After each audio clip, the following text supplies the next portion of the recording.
Hi, this is Scary Old Pappy.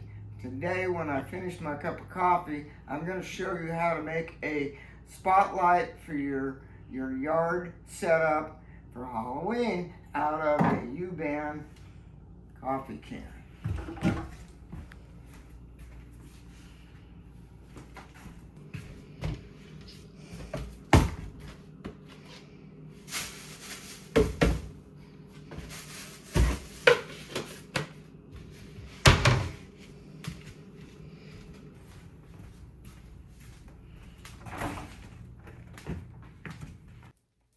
Pappy, where's my U-Band? I don't know. Look for it. Okay, here's what we're going to need. We're going to need a 6-foot 2-wire extension cord. You can get these at Home Depot, Lowe's, and sometimes even the dollar store. They sell for under $3. We're going to need wire nuts, little blue ones. We're going to need, this is a strain relief.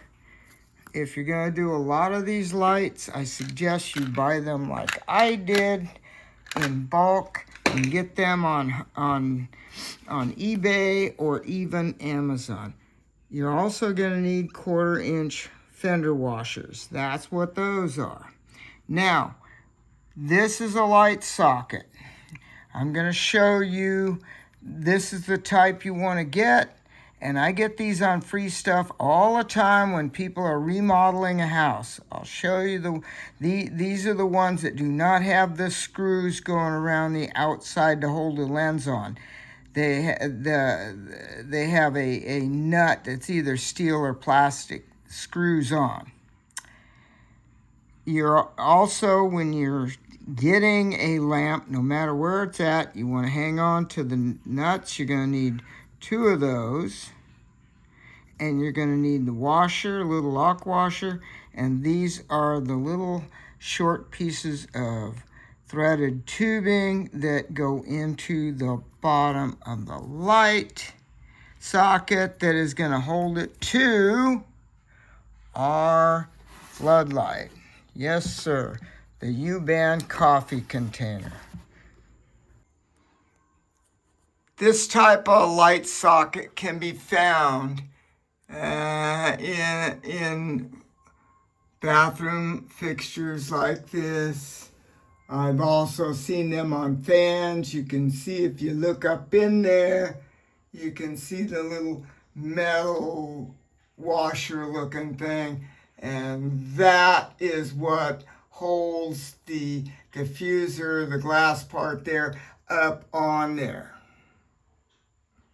The wife told me not to take this fixture down or I'd be in trouble. We're going to be turning this coffee container into this. Isn't it beautiful? I painted it gray to go with my cemetery. And it has a nice green light in it. You can use any color you want. Anyway, that is what we're going to turn that into. I've placed masking tape on the lid. Using a compass, I've put a circle that is 3 3/4 inch in diameter. I'm going to cut that out with the scissors. Now that we've cut the circle out using the scissors, we're ready to work on the rest of it, and that is the U-Band container. This will be our next project, is putting the holes in it where they go for the cord and for the holes for the spikes. That's right, the spikes. We'll get to that later. I've put a mark in the center of the container, and that is going to be a 10mm hole for the threaded tube for the light. From the center, you measure to the left where the handle is on the container, an 1.5 inches. That should have a 14 millimeter hole, and that if you're going to use strain release. If you're going to use cords and wire ties, drill the size accordingly to the size of the cord. At this time, I've taken a Sharpie and marked where the holes are to be drilled for the spikes. They need to be 10 millimeter. I'm going to be using a step drill to drill a 10 millimeter hole in the 4 marked holes in this container. Again, for the spikes.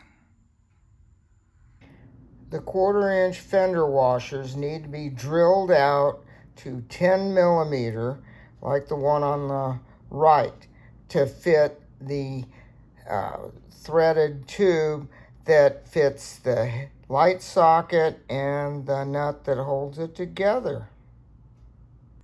With our holes drilled and we're ready to assemble, the next thing is going to be painting.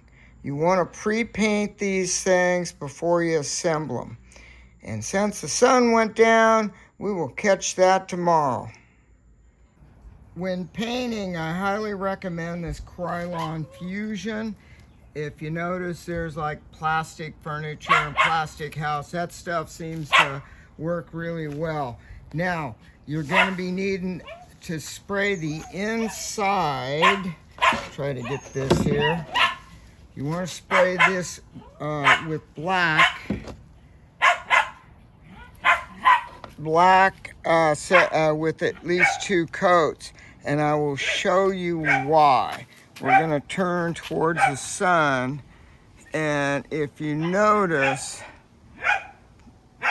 it seems to be pretty coated at the moment. But see that spot up there, the green one or the brown? No, that's sometimes you will get light will go through there if you don't cover it well enough. So put at least 2 coats of black on the inside, and that'll take care of any light bleeding through out to the outside.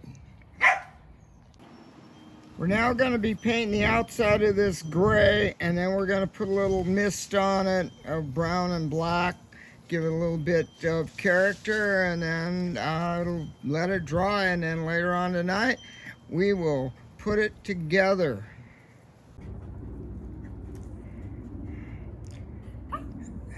Now with the gray painted, I'm going to take black and brown and mist it in certain spots to give it a more of a rock look to it. We'll just take and like this. You're not worrying about painting it, you're just putting on some markings, and there we go, I guess. Okay, hopefully we'll see that. See what I did here. Now if you get too much on there, like I did here a little bit, no big deal. You know, you'll barely see it anyway, and you can also cover it up with some brown, which we're going to do next. Okay, we'll put some brown on it.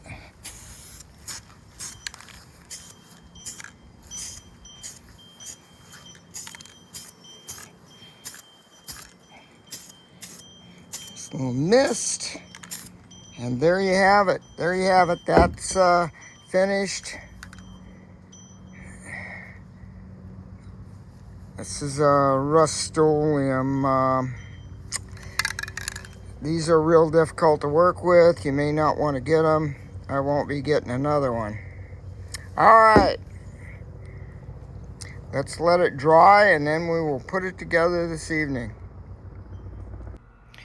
With the paint dry, we can now assemble this unit on this beautiful day.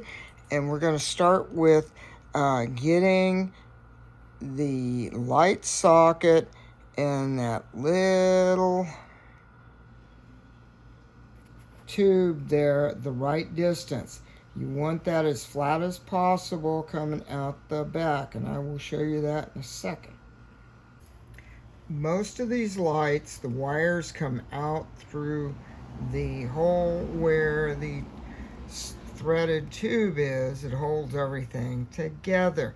We need to move those wires out from under there. The easiest way to do it, and without causing any damage, is to unscrew these screws in there and pull the little base off. That's the metal part right in here, and then move the wires over and then put it back together. So I'm going to do that. With the mount removed, you can just fold the wires over, and we're going to put that mounting thing back on there and the screws back in, and the wires will be off to the side.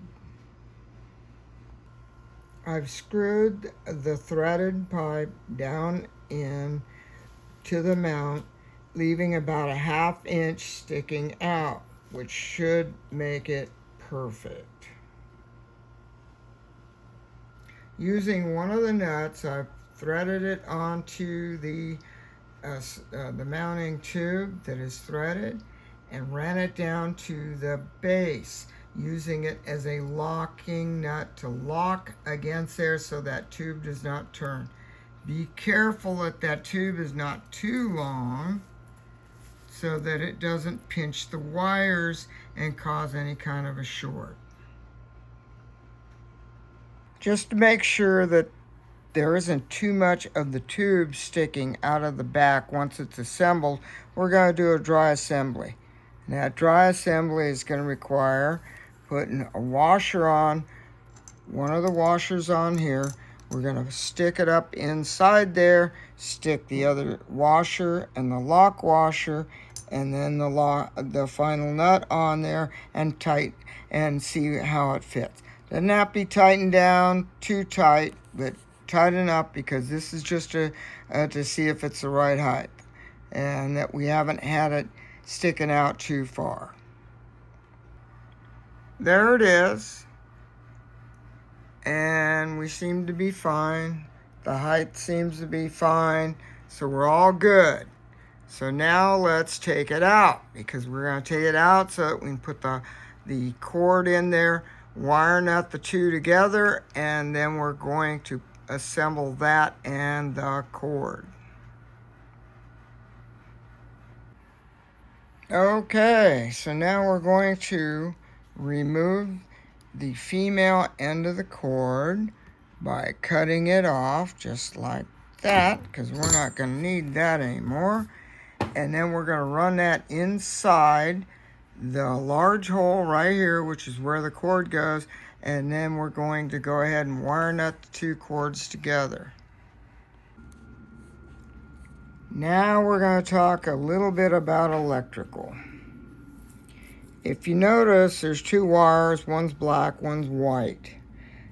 The black one goes to the center down there where the light bulb, the pointed part touches that. That is the positive wire. That's so that the outside is white, and that's your common. Now on the cord, this is an easy thing to remember. On your male end of the cord, you'll notice there's a wide spade and a narrow spade. The narrow spade is positive. That would be your black wire. And the wide one is your white wire, and that's your common. Now, if you look on the cord, it's going to be tough to see, but we'll try it. If you look on the cord, the positive side of the cord on the outside is smooth. I think you can see that. The negative side has a rib running down it. It's bumpy. These are set up, they're all that way. And that is your common. And that is so when you go to wire it, that you don't get them mixed up and you get the positive to the outside of the fixture. That's a no-no. So now we're going to go ahead and strip the wires back, cut the lengths right, and stick them together. Okay, we got the cord going in the 14mm hole. That's the cord hole. And it's coming out here. We've cut it back a ways, about 3 inches. Strip the wire. The wire is 16 gauge. And we've also cut back these wires to 5 inches. I got to strip them, and then we're going to wire nut them together. Okay, the cord is wire nutted on to the light socket. Black wire being your positive, going to the smooth side of the cord. The white side being your common wire, that going to the rough side. And we're all set. We know we're safe. Now I'm going to assemble it back in to the housing, and we'll put a light bulb in and test it. The last step we have to do is to put the strain relief on the cord and push it into the hole. So we are going to look inside and make sure that we don't have too much cord inside there. Put that on there and then pinch it with the pliers, which is right here, and push it into the housing. Okay, I put the cord in there. I pushed the strain relief in using those little baby pliers things down there, and you only need about that much cord. We're looking good. And then we can just take and tuck this around our fitting so it's not in the way, and we will plug it in and put a light in it. Okay, there we are. I'm going to put the little snap ring that goes around it like that. And now we're going to go out and I'm going to show you how those holes are going to be used with these spikes. These are tent spikes. They're used on tents when you go camping, that kind of thing. Got a little plastic thing on there so that the ring doesn't slip out. And they're also got a nice bright color, fluorescent green, so you can find them when you're in the woods camping. Now, I get these at Harbor Freight. You get a bag of them, I think 10 or 12. They're not very much money, but this comes off, and we're gonna take and I'll show you how it works with the holes that we have drilled in the side of this light. The spike goes in the hole, and then all we have to do is push it into the ground like that, and that holds it and keeps it in place, and you can turn it around as you see. But if you notice, there's 2 sets of holes, and that is so if you want to do something different. I've left the spike out on purpose so that you can see how it's almost straight down, and that is going up. Now we're going to move it to where I can put that light to go straight up. I left the spike out again so you can see that that light is almost straight up. When these things are stuck in the ground, they work perfectly, they don't blow around, and they work amazing. They don't cost much to make. They do, I think, a great job. The biggest expense is the light bulbs. I've readjusted the lights and putting them straight up at the base of the tombstone. You can see how close I have the light right here, and it's shining straight up. Just to give you an idea how versatile they are. I thought I'd throw in a shot of the tombstones before I take it down with the yard lights on. I've looked for other companies that use this kind of container, And the only one I could find other than U-Band is Maxwell House.